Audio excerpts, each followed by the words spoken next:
the library. Today we're going to have some special Christmas story times because Christmas will be with us soon.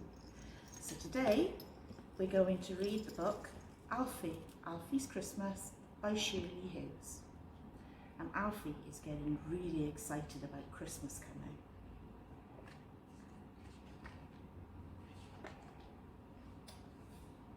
Soon it will be Christmas time.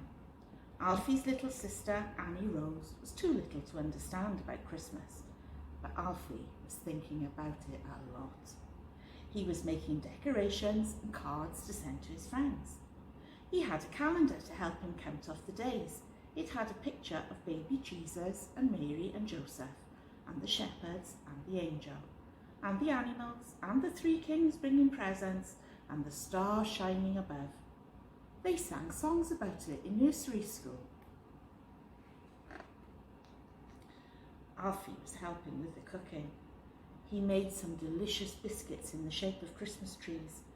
All the family went to the market to choose a real Christmas tree. It's got to be just the right size, said Mum, not too big and not too small. They found one with beautiful spreading branches.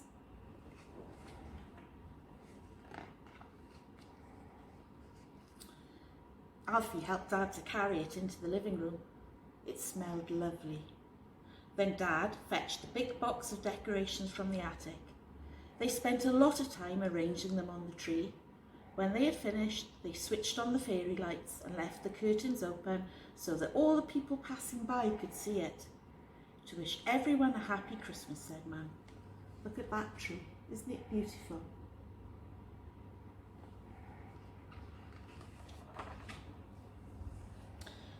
Alfie and Dad set out on a special secret shopping expedition to buy Alfie's presents for Mum. They spent a long time looking. Dad thought that some nice smelling stuff to put in the bath would be good, but in the end, Alfie chose a beautiful necklace of blue beads. Alfie helped Dad wrap up parcels. As well as Mum's present, there was one for Great-Grandma Hilary and one for Maureen McNally, who lived across the street and sometimes did babysitting, and Grandma, and quite a lot of other people too. Annie Rose liked playing with the shiny wrapping paper. Look at the mess, and the cat chasing the ribbons.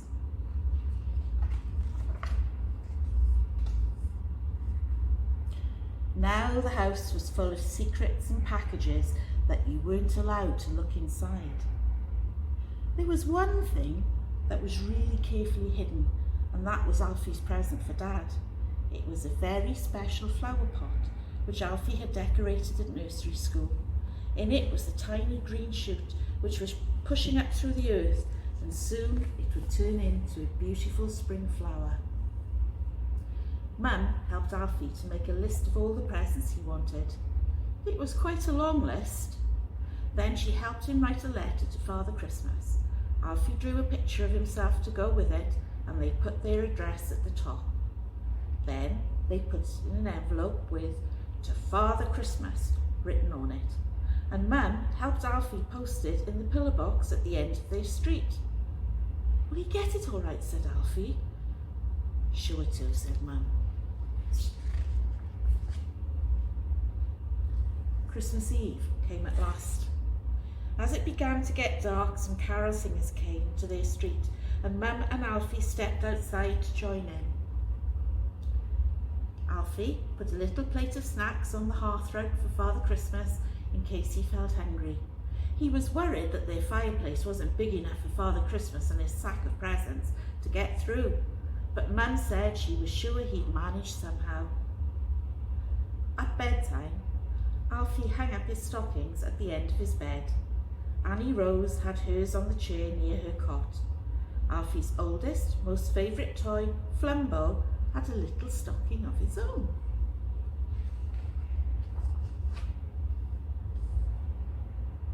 After Mum and Dad had tucked them up, Alfie lay awake for a long time because he was so excited, but at last he fell asleep. He woke up. He knew it wasn't morning, it was the middle of the night, but he could hear someone moving about the room. Perhaps it was Father Christmas. Alfie knew that he never let presents until all children were fast asleep, so he screwed up his eyes tight and hid under the duvet. Then he heard something dropping on the floor. He sat up and looked into the darkness. He could see that his stocking on the bed was bulging with surprises, but he knew it wasn't time to open them yet. Then he saw Annie Rose, wide awake. She had managed to get out of her cot and was sitting in the middle of the floor, opening all her presents, one by one. Ooh, it's naughty. Alfie called out, and Mum came running. It took a long time before they all managed to settle down to sleep again. The next time Alfie woke up, everything was quiet, and he knew that Christmas morning had come at last. Annie Rose was still asleep, so Alfie opened his stocking. Presents one by one. He was glad that he had waited till morning to unwrap them. There were some lovely things in there. In Flumbo's stocking was a Father Christmas hat, a cat, some sweets, and a tiny notebook and pencil.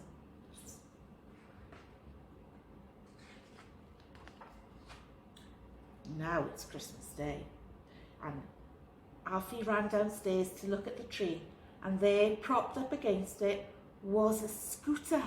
It was exactly what he wanted. There was a smart helmet to go with it. Annie Rose had a fairy dress with wings. Mum and Dad were really pleased with the presents Alfie gave them. Mum put on his blue beads straight away, and Dad put his plant pot on the windowsill where it would get plenty of sunshine.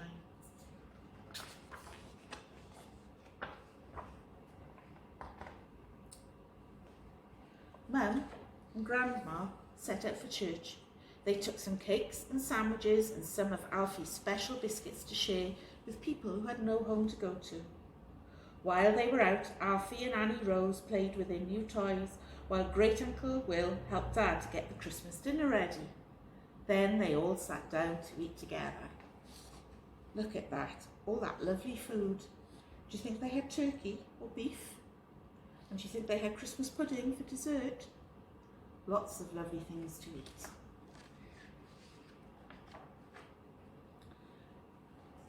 Afterwards, Annie Rose was tired and cross, and she needed a rest. There was another small problem when Alfie and Dad discovered that the remote control of Alfie's new space buggy didn't have a battery. I'll have to see if I can find one, said Dad. Then Great Uncle Will suggested that perhaps he and Alfie might go out and test Alfie's new scooter while Dad looked for a battery. Alfie sped off along the pavement. Great Uncle Will had to run very fast to keep up. On the way home, he told Alfie that in Australia right now it was summertime and people were swimming in the sea and having barbecues on the beaches. He said that there were parrots flying about and how once he had seen a koala sitting at the top of a gum tree near his backyard. Bit different here, isn't it? As they walked home, they could see all the Christmas trees shining out of all the windows, and neighbours like the McNallys and the Santos family with their friends and relations enjoying themselves, eating nice things and watching television together.